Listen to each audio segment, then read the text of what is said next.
Welcome everybody to the race day edition of the Talk Show Live presented by Michelin. I'm Justin Bell and he is still Tommy Kendall. And the excitement in the air is palpable. You guys as excited as we are? That's because we've been doing a lot of talking, but it's about to get serious out on the racetrack. The reason we are all here, the green flag for the Rolex 24. Green, green, green.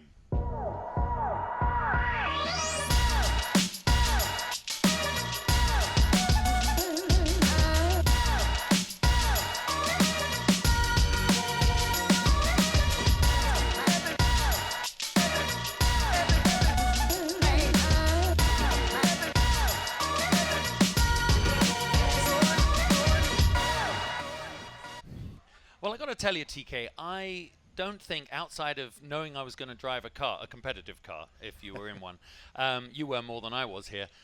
I don't think I've ever been so excited coming into the weekend of the Rolex 24 at Daytona because, as everybody here knows, the IMSA series is on this rocket-like trajectory to the top.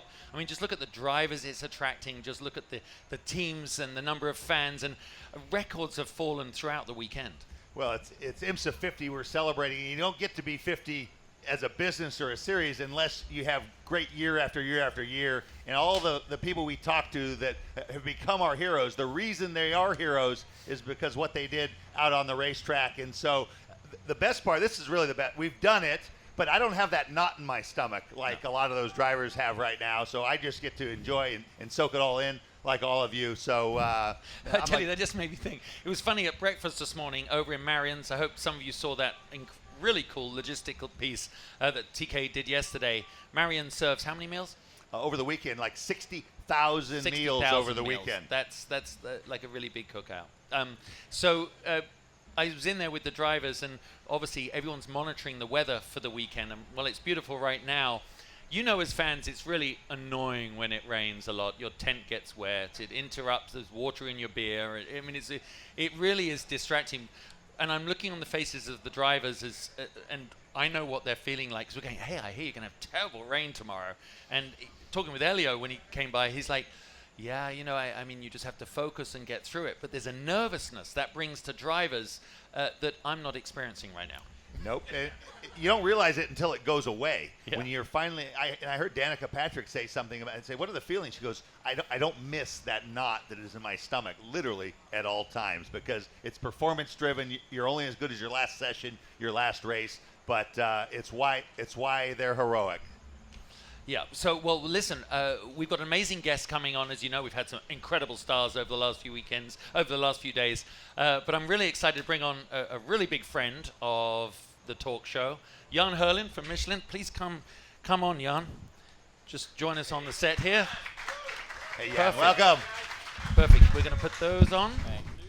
Thank you, Jan. So, we know you have a busy schedule.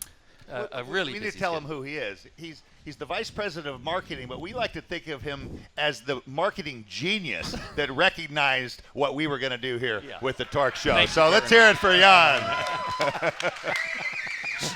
He's a little scared, but no, just having fun. Okay. Yeah. So we had Bib on, Michelin Man on the first show, and as always, a good interview. You know, he told us the whole story, but we've noticed, as everybody has, that when Michelin took on the role of the sole tire provider to the series, it involved more logistics than I think the fans in any way would be able to appreciate. Just being out the back, looking at the tires and the way you now used to have one drop-off. Now you have a multiple series of drop-offs for the tires.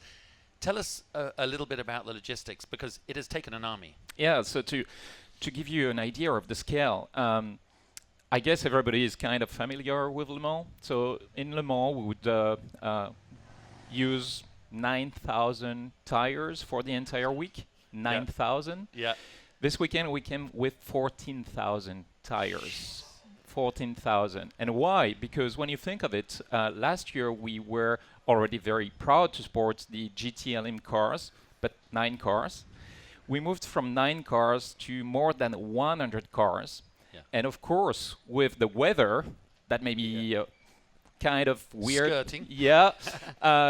We have to have all the dry options, the slick options, and then the wet options for all our customers, all the teams across all the categories. So it's a kind of a logistic challenge, but again, when you think of it, Michelin as a long history in racing, and nearly every weekend we are racing somewhere in the world, so we have some experience. To put it in perspective, they can't just bring like 2 or 3 sets of rain tires. What if it rains all 24 hours? So to put in perspective how many rain tires they brought, if it doesn't rain here, they will have enough rain tires to last if it rained for the rest of the year for all the races. Yeah, nearly. Do you know how many rain tires we brought here? Guess. I'm guessing 6,000. Oh, you got the information, right? I didn't. No. I figured it's a little 6, bit less than half because they don't have 6,000. as many compounds. That's but it. One thing I want to say, I mean, when I was a race car driver, I used to say sponsors are all good, but I like to surround myself with winners. Dan Binks, everyone says, you always try to bring Dan Binks into the race team because he's your friend. I said, no. The reason Dan Binks was my friend is because he was the best at what he does. And so, I mean, Michelin has really earned the right. They ran every other GTLM's an open tire series, but there's no other tires because the only one you can win on is a Michelin. And so there's a lot of smiling faces in the other categories. Track record fell. It's not just speed though; it's safety, durability, all those things. Yeah, and we are very proud and the things have started this weekend. You know, it's not only, of course, getting fast with the fastest drivers, fastest teams, but when to your point, when you think of what we have already seen through the qualifying and already in the GS and TCR race yesterday, you had 90% of all the drivers and cars running faster than last year. So that's good because we are here to go fast. But more importantly, and it's true for us in racing, but also in our road tires, we want to make sure that those performance last and they last consistently. So interesting story, just at the end of last season, we had a kind of a rehearsal in Sebring during the Encore, and we established a new lap time record there at the end of the second stint. So it means that the tires are behaving very consistently up to the last mile. So that's great. And in one of the most hostile tracks you can ever go. I'm sure you guys have been out to the Midway and you've seen the Michelin activation. Now, we've enjoyed working together pretty much around the world doing these Michelin events. But one of the things that I think is really surprising people that haven't come into contact with the brand in the racing situation so much, because there's a lot of new fans here this weekend, is how Michelin, it's not just about high performance and racing, it's about high performance in life, it's about passion unlocked. Explain that, because we eat great food with Michelin, you drive beautiful cars, you go to great places, you watch incredible artwork. No other tire brand really goes out to collate that kind of an environment and a culture. Is it because they're French? Is it because you have a je ne sais quoi? Maybe. But more seriously, it starts with that passion. And that's why we love to have our staff, our people on the ground. We consider ourselves as, passionate people, girls and guys, just like you. And that's why, I mean, the people you would meet in the fan zone are actually Michelin employees. I mean, we'll be back in the office on Monday and work together. But they want to have this direct connections with the racing world, with you as a fan community. And to your point, indeed, Michelin is not only developing tires, but from more than 150 years, we have been involved in mobility in general, helping people to travel a bit. So the Michelin Red Guide, Book. exactly. The Red Book. Yep. So what we tend to think of ourselves as one member of this car culture community, car culture world. We have some history, we have something to bring and share, and that's exactly what we try to do during a racing weekend, but even before or after with your help, for instance. Yeah. Well, listen, I know you have a really big a morning, and it's going to be amazing to watch all those cars take off, a full grid, some of the I know you're a race fan through and Yes. through. So Fernando Alonso sat right there, so it's a pretty good speed. I may keep the chair. And incredible for the fans seeing these guys going around, isn't it? It's unbelievable. The good news is Michelin will win the race. Hopefully. I know. Jan, thank you so much. you It's very great. We're going to throw now to a Thank VP Racing Fuels logistics piece that makes you understand that there's a lot goes into fueling these cars. You all know the feeling. You're driving down the highway and the fuel gauge is slowly going down and you're thinking, oh, I'm just going to eke out a few more miles. But of course the downside is you might miss the flight, you'll be late for the date, you won't make it home that night. But imagine the pressure on VP Racing Fuels, who are the official fuel supplier to the IMSA series, when they are servicing all the cars on the grid. Now, Nick Fontana over here, he's one of the guys involved from VP Racing Fuels. I have to ask you, this looks like an awful lot of 54-gallon drums. How many of these do you bring? We bring 900 in for this event. 900. Now, Tommy, before you even go there, you work out what 900 times 54 is. But Nick, obviously, it must take a lot of manpower to keep this machine going through the night. Yes, sir, absolutely. We bring trucks in from all of our regional offices. We're based in Elmendorf, Texas. We have trucks here from Delaware, Indiana, Georgia, Texas, and one from California. We have a staff of 14. We'll work a split shift through the event, monitor every team, monitor the pits. We've developed a hands-off system where they turn around, there's a fresh drum behind them, they throw an empty out, and all the way to the end. All the way through the night, all the way through to the final few minutes of the 24-hour. Now remember, the top teams will be coming in every 45 minutes or so, and with the drivers doing double and triple stints, especially during the night, temperatures drop down, the physical demands are less, you can run longer on the new Michelin tires. The role that VP Racing Fuels actually plays becomes more significant, but it's something we don't even think about when we're watching the TV. This is a united sports car series in every way, shape or form. 1, 2, 3, 4, 5 across the track. Extraordinary stuff. It looks like a demonstration drive. Some of the best racing in the world. Fast, furious, exciting. These are golden days indeed for IMSA and for endurance racing in North America.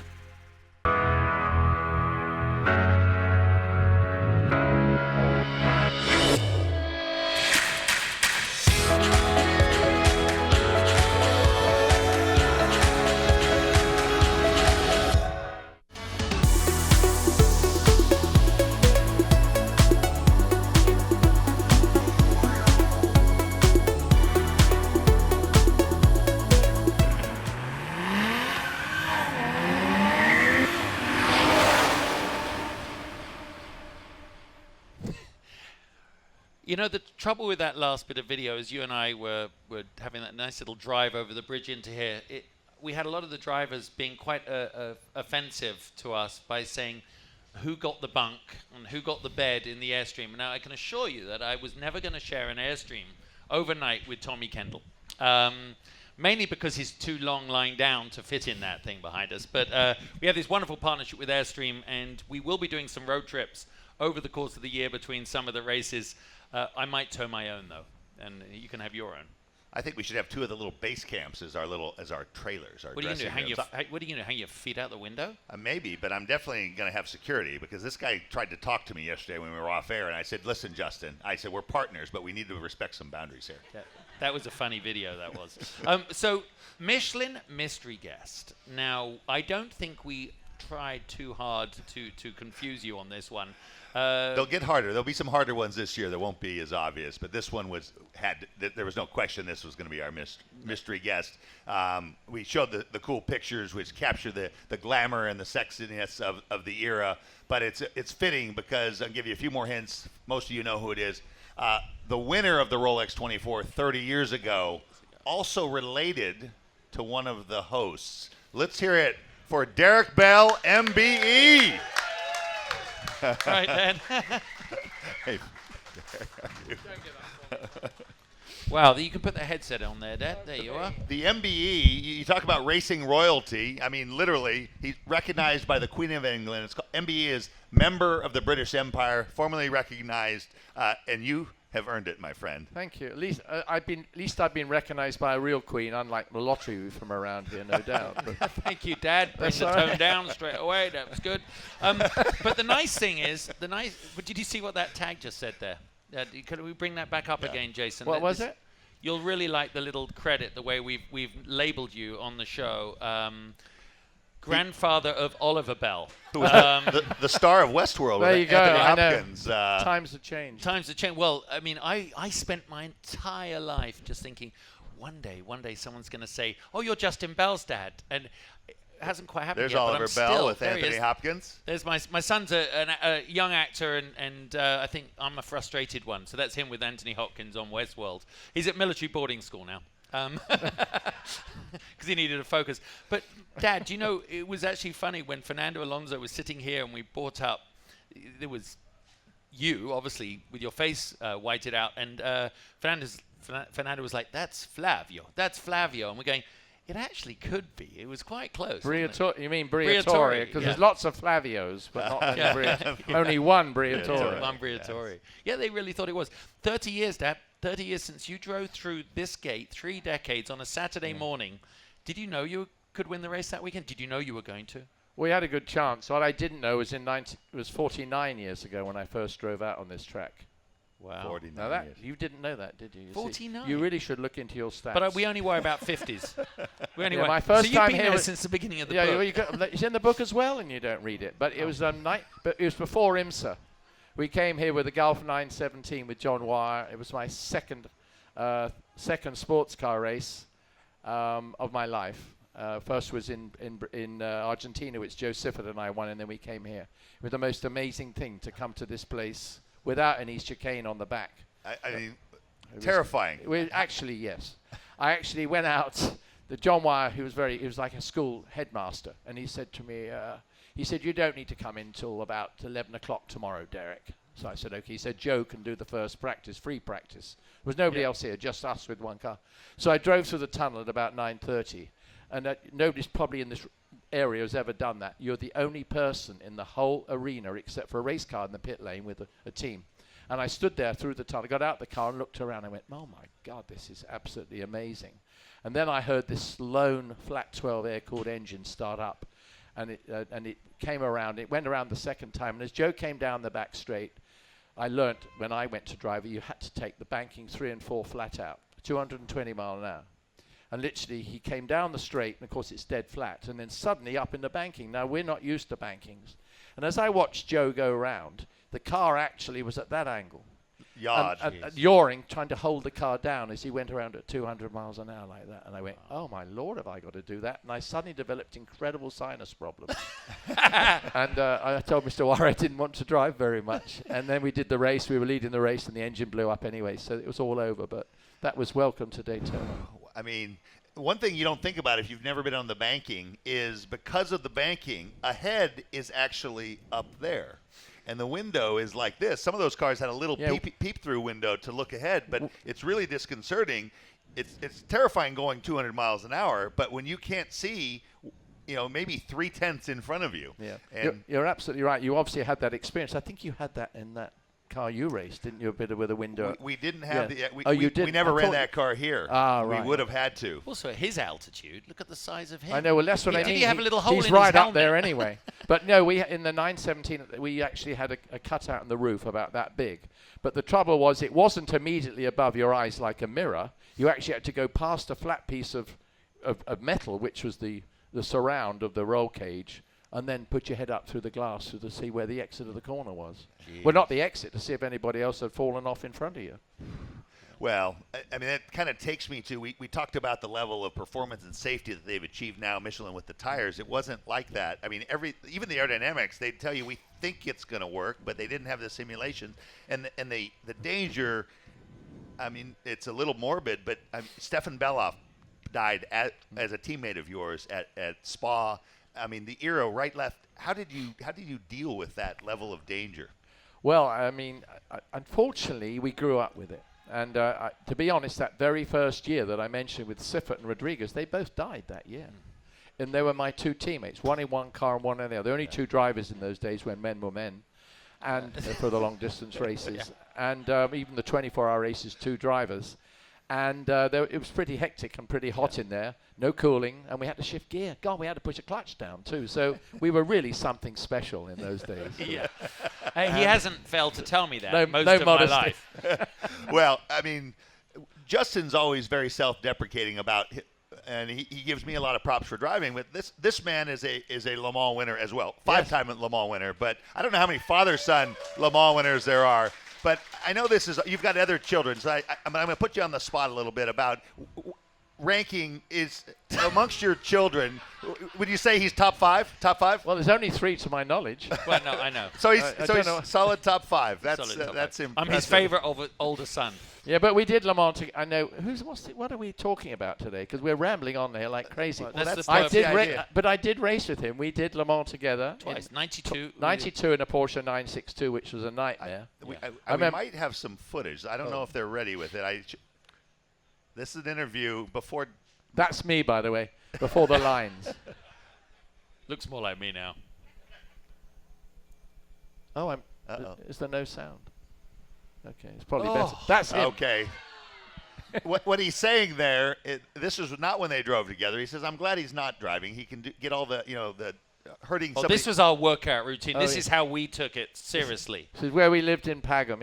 I still live there now, Yeah. on Pagham Harbour, big bird sanctuary, about 8 miles from Goodwood. His sweater is not a relationship status. Look at that. But we did it. It was so embarrassing. Now they do triathletes, Dad. You and I went for a jog down the beach. Yeah, that's I know. right. That's pretty scary. I grew into my teeth. That's so funny. Anyway, that's enough of that. We should move on from that, I think. I was telling TK last night that one of the things that Dad was able to do when we were growing up was my sister and I would be annoying him in the back of the car, like, it's a duty to do. And he could turn around and swipe us in one go, because I don't know if you can focus it. These are look, they're right in front of the Michelin man's hands. These are the world's largest. You got big hands quite. back there too? Yeah. Yeah. And these as a kid were slightly terrifying. But I actually remember when we were driving across, as a teenager, I was lucky, young teenager, to come with you to go to Spa, to go to the Nürburgring, and you'd sit in the passenger seat, and you'd drive across Europe. And I remember in the night looking, you'd drive late through the night, and before I got my driving license, and I'd look at your hands on the wheel, and it sort of created this lifetime respect for drivers, whether you see any of them here, Hans Stuck or Jochen Mass, and these guys, they had really big hands, strong hands, and I think it was a reflection of the era that you guys came through. They weren't. I mean, you must have come here and looked at some of the drivers here and you were twice their size. You and the little baby ones. Manly men. I have to say, basically, that Formula One drivers in my era, which I did a few races, were quite short. I mean, Jackie Stewart and people like that weren't very big, but they were fit. The point is, like, these guys are terribly fit and very wiry. But I mean, we didn't have power steering or anything like that, and I said we had to shift gear as well, so our foot went up and down a few times on the clutch, didn't it, Kevin? And I drove for him a few times, to put it mildly. And I mean, it was wonderful, but that's all we knew. So you get in a modern car. Last week I drove a 488 Ferrari at Palm Beach on Tuesday, a trophy car, and it was, I mean, unbelievable. It was light. I was shifting gear like this as I came through corners. And it was just magnificent and so easy to drive. The things we drove, you had to balance them. It's like a piece of art. You had to work it to pick up the power at the right time, But we didn't know because we all had to do the same. So not saying weren't we good, it was what we had to do. I'm actually going to bring on Kevin Jeanette. Do you want to come and sit over here? Kevin Jeanette, everybody. We all know probably the most creative guy in the race paddock. Gunner Racing. I brought you on because I was about to... Got tied up in my own cord there. Start... Hi, Kev. Kevin and we raced for Kevin here in that small. Oh, really? This was not planned, but No. welcome to the Torque Show, Kevin. It's a welcome here. Now remember, I'm the guest. You're just hanging on. I'll say 'Cause nothing. He does talk remarkably well, I'll Kevin. say nothing. Well, the reason I brought him on, Hey, of course. I got this book too. You did? Are you in Yeah. it? Are you in it? I can't talk. I'm going to read the book. Well, of course, the other day Kevin did the Gunner Fun Day, and the reason I bring it up is I saw Rob Dyson yesterday. He invited me to drive his 962 this morning, but we're a little busy. Just a touch. But I drove it was the most incredible weekend, and we got video of it up online. There's a lot of it. I drove the 962 Lowenbrow car. Dad drove it on the same day.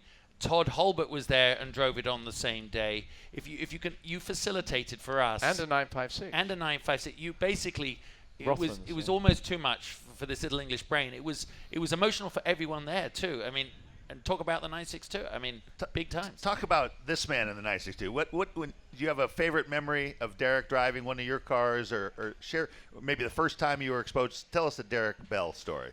Well, we've always had a good car because it's a Porsche, but maybe not the competitive tricks because we didn't have the money, but we wanted to come to the big show. And they said for the rules I could make a Porsche open car. So I made the first Porsche Spider to race in the big ranks. And because we had B.F. Goodrich and a little money, I said, how about I get Derrick Bell to drive it? Of course, I had to ask Derrick, but I set it all up knowing he'd say yes, because I was going to invite his young boy to drive with him. So I don't know if it was the first time you guys ever drove together. It was. Possibly was. possibly What year yeah. was it? 91. Yeah, it was. Yeah, it was, yeah. 92 we drove together. Yeah, at Le so Mans. 91 at Daytona, we were doing the Iraq War, and I wanted to do something in support of all the troops.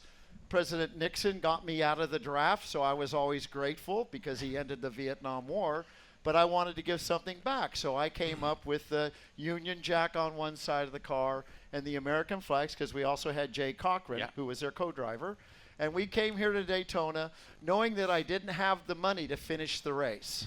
Yeah. And I told them, drive it as hard as you want. You each get one stint.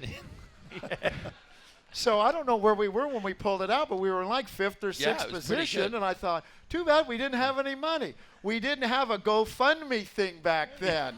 You guys could have helped. So it was so fun. I had Derrick in the Miller 962 as his crew chief for Busby Racing in '89, so I'd already been his boss once. But so we won with that. Yeah. So everything became a pretty cool family, which why for me, I was young back then, as so were they, to know that I was a part of these two guys getting together. So now it's a family. So now when I see them together and driving a car like the Lowenbrow car, which we have and they drove, it's like this, you know, Waterworks. it's emotions to try to hold back. But these guys here, for all you guys, hang on. Yeah. The Torque Show, you guys. Hello. Thank you. Yeah. I think Thank we'll you. all agree this is going to be one bitchin' dude. but these guys, they're my hero. And him, we're both Californian, and I knew his dad back in the 935 days. You guys know what those are? Yeah, well, he grew up in one.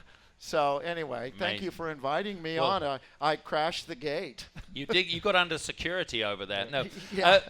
And of course, fans of Gunnar Jeanette here, I'm sure.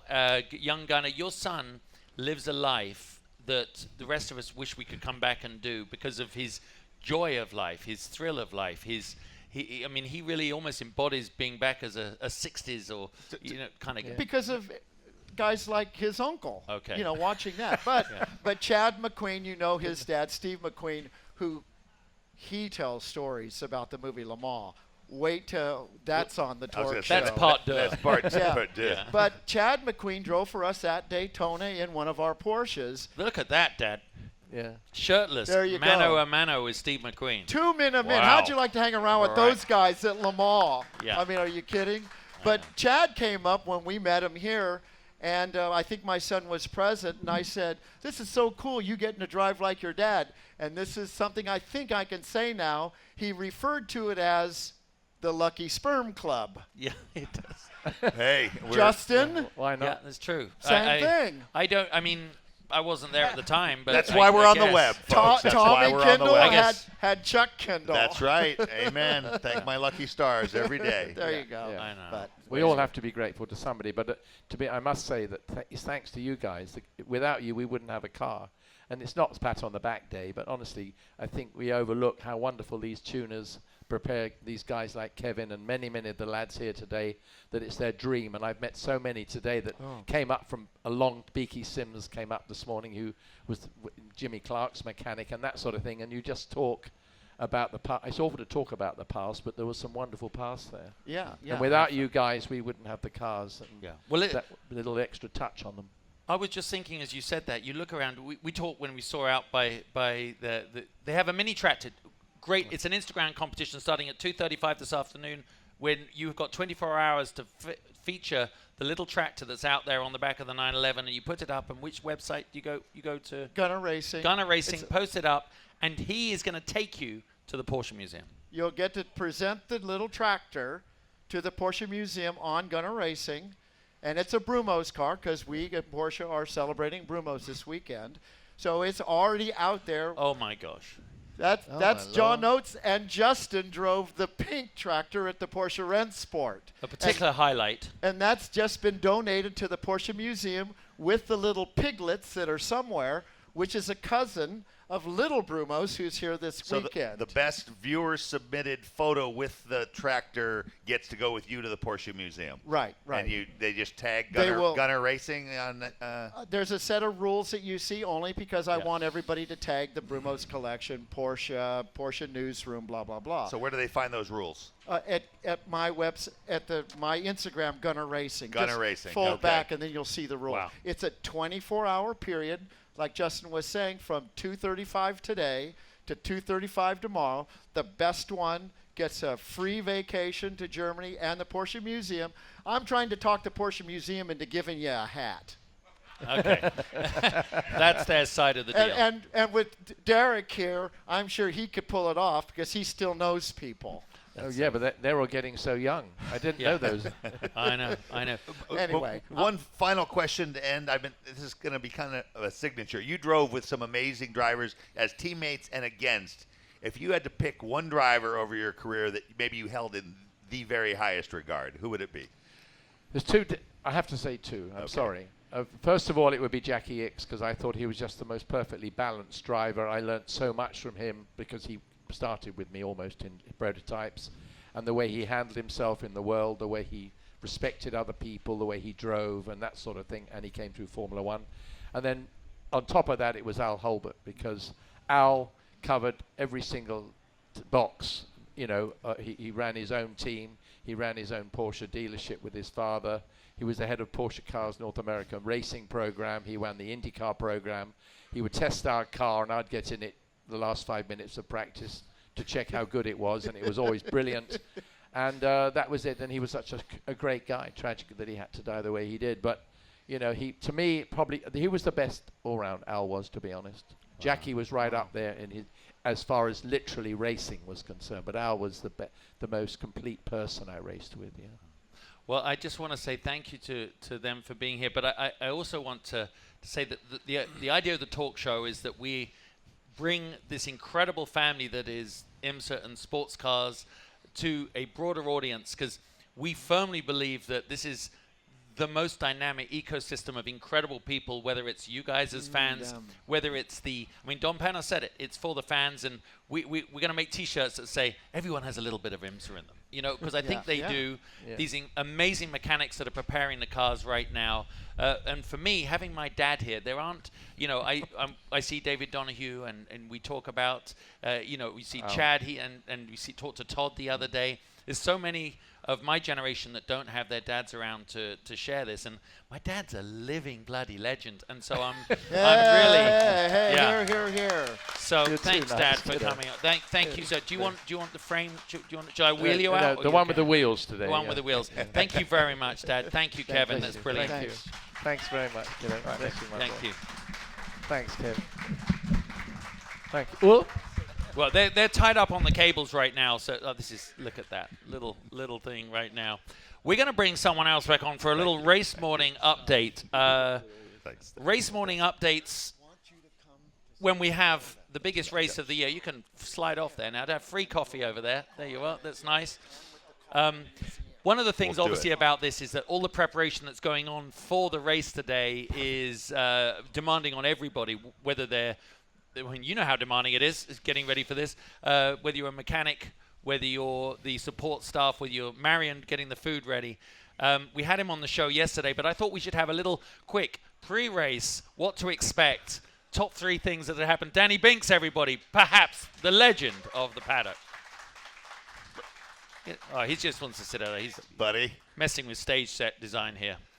We had you on yesterday, and of course we really ran wild. One of the great hoarders of championships and race wins There you go. in motorsports history right here. Just one thing first. Kevin Jeanette just walked out of here.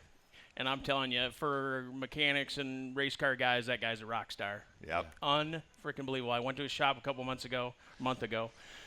Unbelievable. Yeah. Talent He's is totally creative, isn't he? And Oh brilliant. my gosh. For a guy like me, it's inspirational to see the stuff that he does. It's just wow. Yeah. Well, give us a heads up. It's countdown to green. What is everyone? What? For example, how does Corvette racing right now approach these final few hours? So we came in this morning, warmed the engines up, all the suspension. How long does that take to warm a car up? It takes about 30 minutes. Okay. We heat it up to 150 degrees, and then once we started up to 200, try to keep it, above 150 all the time. Gearbox, trans? Yeah, the gearbox doesn't matter. The gearbox guy, we just let her rip. But usually on the warm-up lap or whatever, it get to 150 before we go green. So, and then all the suspension gets done, so they set all the toe and the camber for the spare stuff. So if we have a problem, we have to put a whole corner on or a tow rod or whatever. All that stuff is set now.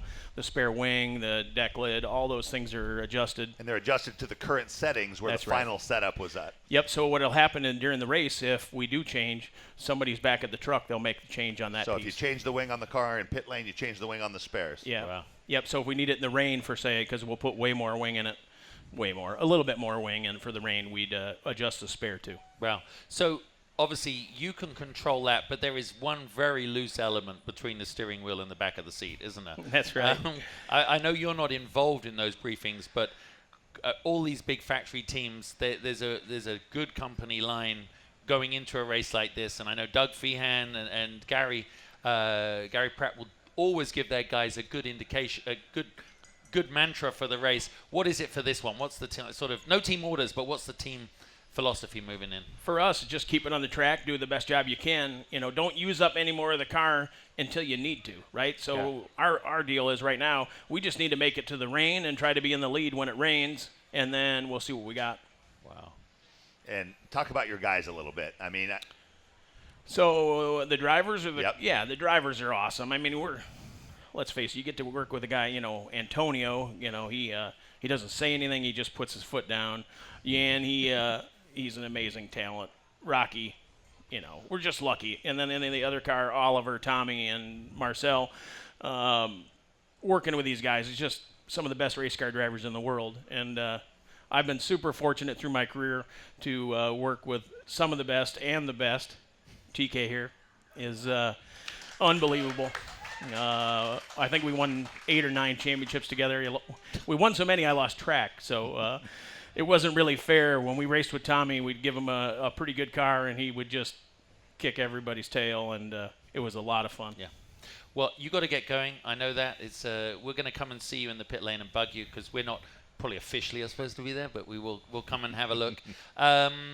Do you think? I mean, it's a pity it's going to rain because it would have probably been a record-breaking pace For sure. So for the first 12 hours, I think we'll probably see records fall, right, for distance covered. Yeah, I would say it seems like all the groups of drivers are pretty good, and I think it'll be super fast. what about now prep for the rain in terms of things you wouldn't think about, sealing up things, treatment of the windshield, anything that maybe isn't proprietary that you Yeah, so the windows that we use now actually have a heating element in between them, and you put voltage to them, and they stay, they don't fog up at all.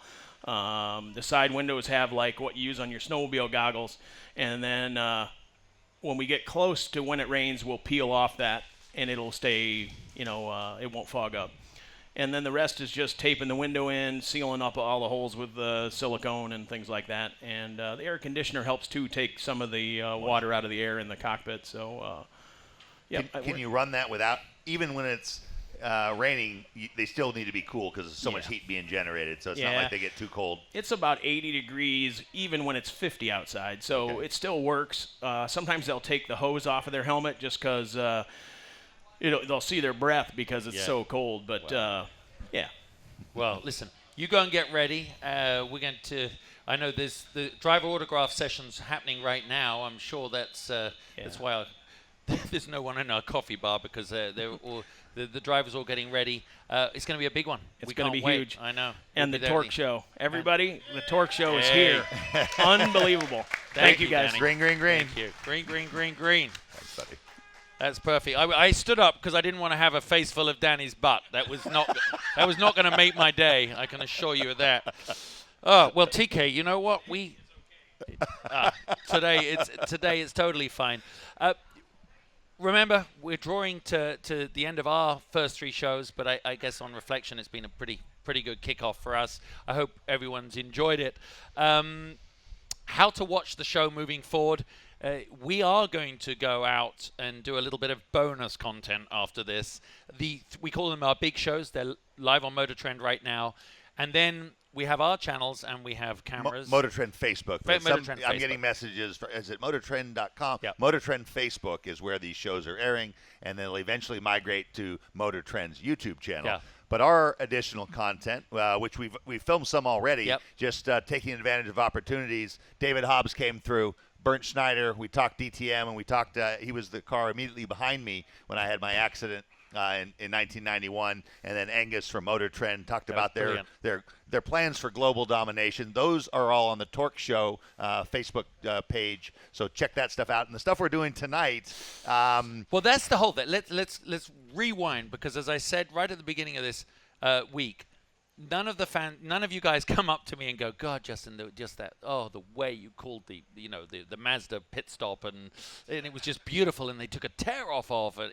No one ever says that, but they go, the guy that mooned you. What about the drunk fans at turn 10? But that's what everybody says. So we actually are obligated morally to go out with our live view unit and our camera, and Jason and Brett. And what's notable about that is all the stuff you've seen that's so great of him doing that at Le Mans here or Sebring was all edited. We are going without a safety net. We are going out to the campground live. Yeah, so it's been nice knowing you. Probably. Ed Bennett at the back there. Woo. CEO of IMSA, thank you for building this deal. Oh, there they all are. And Jim Franz, thank you very much. Jim's got to come on in. Come on, Jim. Someone grab that man. Our goal this year is to get him to speak with us, but he at least waved. I'll take that as a good sign. You're saying there's a chance. There's a chance. So we're going to be out there. Look for us tonight. I just really, we think of ourselves as the warm-up band here, in total deference to our amazing peer group who will be appearing on NBC SN today. It's an exciting era for sports cars with NBC taking over the broadcast. I mean, we love everybody that's on that show. They didn't hire us, which is a minor blurb, but in fact a huge bonus, because we are here right now, and I got to say, I think we're enjoying this very much. We have no obligations for the 24-hour show. We are going to go for the full fan experience, and we have a good time. We try to balance it between the fun and the drama and some of the great moments. But as I said before, what makes us care about all the people that have come through this show is what's about to happen for the next 24 hours. So we like to think we've helped tee it up, and NBC is going to hit it out of the park. 2 o'clock, right? They go live. Here it is. Here's the broadcast schedule. Lead Diffie in the booth. I mean, what could go wrong, as they say. Well, what a great week. TK, you have it's been I think we've just had a great time. Hopefully you have too. We had some funny things happen. You might want to take a look at this, just as a little flashback of. I knew the show. I had high hopes for the show, but if you would have told me this is what was going to happen in just our first 3 shows, I would not have believed you. So Serendipity's smiling on us. Thanks for you guys for showing up, and we will see you at Sebring.